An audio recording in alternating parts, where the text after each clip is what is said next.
All right, so now that our app is actually pretty much fully functional, other than the fact that we still don't have the location data and we can't get the weather for the current location. So that's what we're going to tackle in this lesson. Now, the first thing we need to do to be able to get hold of the location data is to import a package that Apple has created called CoreLocation. And this comes with something called a location manager. So we can create a location manager here, and it's going to be created from the CoreLocation location manager class. And this object that we've created, our location manager, is going to be responsible for getting hold of the current GPS location of the phone. But before we can use it though, the first thing we have to do is we have to trigger a permission request. So we're going to say request when in use authorization. Because the user's location is a really private piece of data, you don't want apps that just know exactly where you are without having to ask for explicit permission. So when we call this location manager dot request when in use authorization method, wow, what a mouthful, then it will show a pop-up on screen that asks the user for permission. But in addition to calling this method, we also have to go into the info.plist, which is the property list, where we've got a bunch of key value pairs that determine some of the basic settings of our app. And here we're going to add a new property. And if you scroll down in this list, you should be able to find one that says privacy, location when in use, usage description. And for this key, we're going to give a value that's going to be the message that we're going to tell the user why we need their location. So we'll say, we need your location to get the current weather for where you are. So now that we've got a privacy, location when in use, usage description, we can now head back and run our app. And as soon as the weather view controller loads up, you should see a pop-up, which is in black if you're in dark mode like I am, or in white if you are not in dark mode. And it will ask you, do you want to allow Klima to access your location? And then here is that little string that we added earlier on in our plist. We need your location to get the current weather for where you are. So make sure that while you're testing, you always click on allow, because otherwise you're going to have to dig into the settings, the privacy and location settings to allow the Klima app to access the location. So now that we've gotten permission from the user to get their location, well then the next step is to use the location manager to request location. And this method requests for a one-time delivery of the user's current location. And because we're building a weather app here, where we don't need to track where the user is or where their car is, so if you were building a navigation app or a fitness app where you needed the turn-by-turn location data the entire time that they're using the app, then you might want to use something called start updating location instead. And this basically monitors their location and constantly reports back when it updates. But in our case, the request location is sufficient. But how do we actually get hold of that location once the location manager has found it? Well, notice how request location doesn't return anything. In fact, the only way to get hold of it is through the location manager did update locations method. And this is what the location manager is going to call once it finds the location. So given now that you know what the delegate method is that you need to implement, and you know all about protocols and delegates, here's a challenge for you. See if you can implement the required protocols and simply be able to print got location when the location manager triggers the did update locations delegate method. Also, try to use a Swift extension to split out the did update location method from the weather view controller. Now, printing out got location can actually be a little bit harder than it sounds. Make sure you have a read of the documentation to figure out how to do this successfully. So pause the video and see if you can complete this challenge.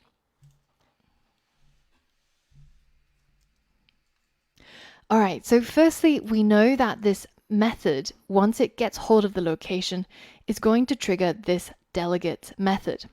And this delegate method, if we click on it, shows us that it comes from the protocol CoreLocation manager delegate. So we have to adopt this delegate protocol in our weather view controller if we want to be able to assign ourselves as the delegate for the location manager to be notified of that location update. So we can either add our CoreLocation manager delegate here. Alternatively, as we saw in the last lesson, we could simply create a brand new extension down here, which extends our weather view controller. And here we can add our CoreLocation manager delegate so that we split out this part of the functionality of our weather view controller. And we can mark it out with our mark comment, and we can call this the CoreLocation manager delegate. So you'll often see that people will split out their view controllers with sections that are named based on the delegate protocols that they are adopting. So this section is obviously related to the location manager. And the delegate method was called did update locations. Location manager did update locations. So if we hit enter, that should enter that method for us. Now you have to remember that in order to actually get the notification for this, we have to set our weather view controller, so this current class, as the delegate for the location manager. Without this property set, nothing is going to happen, even if you adopt the protocols and have the delegate methods. So now that everything is all set, we can simply print got location data and then go ahead and hit run. And at this point, your app will crash. And if you scroll right to the top, you'll see that you have an error saying terminating app. So your app crashed because of a reason. The delegate must respond to location manager did update locations. And you're wondering, hey, wait a minute, I did actually respond to location manager did update locations. It's right here. What's going on? Well, the reason is because we have to set the current class as the delegate to be able to register with the location manager and to be able to respond when request location actually triggers this method. So what you'll find is that if you have the location manager.delegate equals self set after you trigger this method, you're going to end up crashing your app.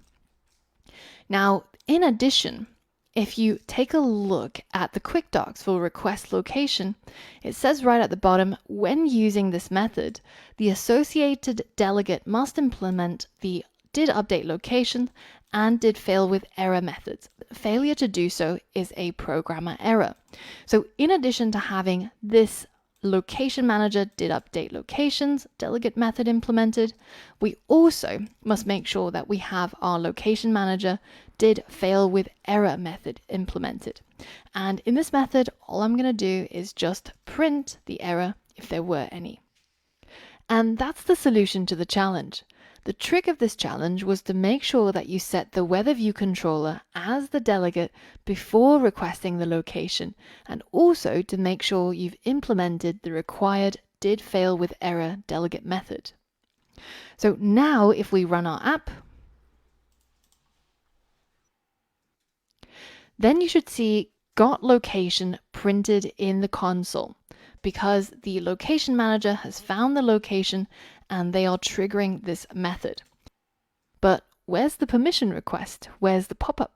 Because we've already agreed to share our location to this app, we don't get that pop-up ever again. We only see it once. And once you've agreed to it, then you don't need to touch it anymore. If you ever need to change it, then you can go into the settings of the simulator or your phone, privacy, location services, and here under your app Klima, you can see never, ask next time, or what we've agreed to at the moment while using the app. So what if instead of printing got location data, we can actually print out the actual location of where our simulator is located in terms of the longitude and latitude? How would we do that? Well, notice how when the location manager calls this method, it also passes in this locations input. And this is an array of CL locations. We can get hold of the last location that they added in there. So we'll just call it location and we'll set it to equal locations.last. So that's the last item in the array. And generally, the location manager will try to get the current GPS location and hone in on a relatively accurate version of it. So you might end up with several locations. By fetching the last location, we should be able to get the most accurate one. But because this locations.last is an optional, in order to use it, we should first optionally bind it to a new constant called location so that we unwrap it. And then within this block, we can create a latitude, which we'll set to equal to location.coordinate.latitude. And then we can create a longitude, which is going to be the location.coordinates.longitude. And now let's try and print out those values, the lat and long. So let's hit run and see what happens. And there it is. I can see my current location, which is London, and I've got a latitude of 51.5, a longitude of minus 0.1. Now, you might be wondering, how are you getting a location data for the simulator? Well, if you go into debug, there's a section called location. And here you can set a location for the simulator. I've set mine to custom location and added the coordinates for London. You can also change the simulator's location, say to Apple's headquarters. However, the simulator doesn't always pick up the location change right away. And in order for that to go through, you also have to head over to Home and go ahead and delete that Klima app in order to run it again. And it will now report the updated latitudes and longitudes. And if you want to test this, you can also set a custom location with a custom latitude and longitude as well. But again, you'll have to go through the process of deleting the app and rerunning it again. So now that we've got a latitude and longitude, if we head over to the Open Weather Map API docs, you can see that in order to get the current weather data, we can either go by city name or we can also go by geographic coordinates, which is what we've got at the moment. And the way to make that API call is using the same URL as what we used previously, but then at the end we tag on two parameters, a lat and a long. And notice how the long is spelled a little bit weirdly. It's L-O-N rather than L-O-N-G. So in order for our API call to work, we have to be able to match their parameter names. Let's first test it out in the browser. Let's go ahead and go into our weather manager and get hold of our weather URL with our app ID and our units already set. And then I'm going to paste it into the browser bar. And then I'm going to add another parameter by adding the ampersand symbol. And the first one was called lat. We'll set lat equal to, let's say, 51, which is roughly around where I am. And then let's add another one with the ampersand, and this is going to be lon with L-O-N. And this is going to be equal to minus 0.1, which is going to be roughly around London. So now if we hit enter, you can see that we're getting our data back. It's clear skies with a temperature of 19.4. Perfect. Now that it's working, let's try and figure out how we can form this URL string in our code. So down here, we've already got a fetch weather method that takes a city name and creates a URL string from it, and then performs the request with that URL string, which goes into this method and does the networking using URL session to fetch some data back from OpenWeatherMap. And then we parse the data, and then we create a weather object to pass back to our delegate. So this part is actually completely reusable. It's exactly the same process. So all that we need is another fetch weather method. So if we go into our weather view controller, and right where we get back our latitude and longitude, so I'm going to delete those two print statements. Instead, I'm going to call my weather manager, and I'm going to get it to fetch weather. But instead of using a city name parameter, I want to be able to use the latitude parameter and put in the lat constant that I've just got, and then the longitude, which is going to have the long property. And I want to be able to call this method in order to get some weather data. And when this goes through successfully and I actually manage to get the data, then the data is going to come back inside my didUpdateWeather delegate method. And it's here where it's going to update our temperature label and condition image view without any extra code on our part. So this is a time for your challenge. The challenge is to make this method work and get rid of all the errors, write the method fetch weather with latitude and longitude in the weather manager so that when you run the app, it actually gets the weather for your current location. So pause the video and try that now. All right, so let's go ahead and copy this method, and we're going to implement it in our weather manager. So down here, I'm going to create another function called fetch weather. And Swift is totally cool with methods which have the same name as long as they have different parameter names. So this fetch weather method is going to have the latitude and longitude parameter names, and it's going to take two pieces of data. Now, how can we figure out what data type we are going to send over? Well, if we head back to our weather view controller and we hold down Option and click on latitude or our longitude, then you can see the data type of the latitude and longitude is something called CoreLocation location degrees, so CL location degrees. So let's go back to our weather manager and assign that as the data type that we're expecting, CL location degrees for the latitude and CL location degrees for the longitude. And once we get hold of the latitude and longitude, what we're going to do is we're going to create a URL string. And it's going to be equal to an interpolated string that's created, the first part being the weather URL. And then at the end, we're going to tag on the property lat, which is going to equal latitude that we got passed in. And then the second property that we need to add is the long. And remember to check that you've spelt it exactly the same as what I've got here, LON and LAT. This is a really common place where students fall down. And then we're going to set it equal to, making sure that there's no spaces anywhere, the longitude that got passed over from our location manager. Now that we're done with our URL string, all we have to do is trigger perform request with our URL string, and it will go through the same process as it did before with the city name to network and pass the data, and then trigger our delegate method didUpdateWeather, which will update our temperature label and our condition image view. So let's hit run and see this in action. So you saw it immediately update with the location-based temperature and condition.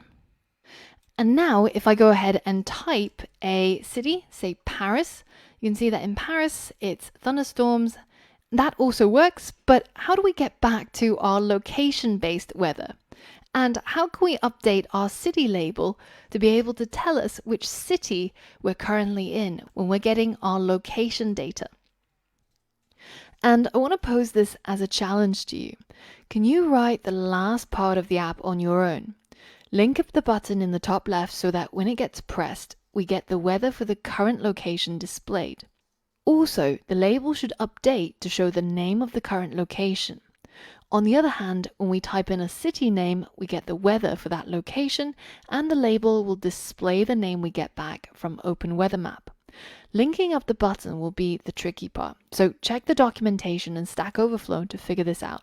I'll give you a few seconds to pause the video before I show you the solution. Alright, here's the solution. Let's tackle updating the city label first. Now, if we take a look at the data that we get back from Open Weather Map, you can see that right at the bottom, we get the name of the location based on the latitude and longitude. So if I go ahead and update my latitude and longitude to my current location, then you can see that it's telling me that I'm currently inside the city of London. So we've already managed to get hold of that name property here. All we need to do is inside our weather view controller, where we're updating our labels, we should go ahead and set the self.citylabel.text to equal the weather.cityname property. So now that should populate our city label. Let's give it a run, see if that works. And as you can see that the label is now updating using the location name from the JSON that we got from Open Weather Map. At the moment, I've still got my simulator set to Cupertino. Let me change the simulator back to London using the custom coordinates. And now if I simply just quit the simulator and then rerun the app, you can see that it's now updated to use that current location. So switching different location types in the simulator can be quite painful, but hopefully if you're running this on a physical device, you'll actually be getting your exact current location. So now all that's left is to be able to switch back to location mode when we have gone to the city mode. So right now I've got my weather for Paris, and I want to be able to click on this button to go back to my current location's weather. So in order to do that, the first thing we need to do is to create an IB action. Here, let's create an IB action that links this button down into our weather view controller. And I'm going to call this action location pressed, and then change the data type to a UI button. And now I've got my IB action location pressed, where I can change my app to again use the location manager's location to get the weather. But how do I trigger this location manager did update locations method again? Well, one way of doing it would be to call this request location method again. But if we've already requested the location and we haven't changed our GPS location, then if there's no change, then there's going to be no update. So this method is not going to get called. And you can confirm this by simply adding a print statement inside the location manager. So the way to solve this is we want to be able to call location manager.request location and trigger a re-update and call this method again so that we fetch the weather. But in order for this to work, once we've gotten hold of the weather, either at the time when we've loaded up our app or at the time where they press the location button, we want to be able to stop the location manager. So we're going to say location manager dot stop updating location as soon as it's gotten hold of a location. So now the sequence of events is first we set our locations manager's delegate as ourself. Then we call request location. The location manager is going to be hard at work fetching the current location. And once it does, it calls this method, passing in the locations that it's found. And we look inside that array to find a location. And as soon as we found one, then we tell the location manager to stop, and we use the location to get the current weather. So at a later point, if we press on the location pressed button, then it calls this method again. And now our location manager has been activated once more, so it can call this delegate method again. Let's give that a go and see if it works. The first thing that we see is the current location's weather. And now I'm going to search for another location's weather, see what it's like in Beijing. And now if I want to switch back to location mode, I press on this button and I trigger the request location once more, where the location manager calls did update location and I fetch the weather again. So that's it. We've managed to create our weather app that uses the current location to get weather, as well as using the city name that the user types in through the text field.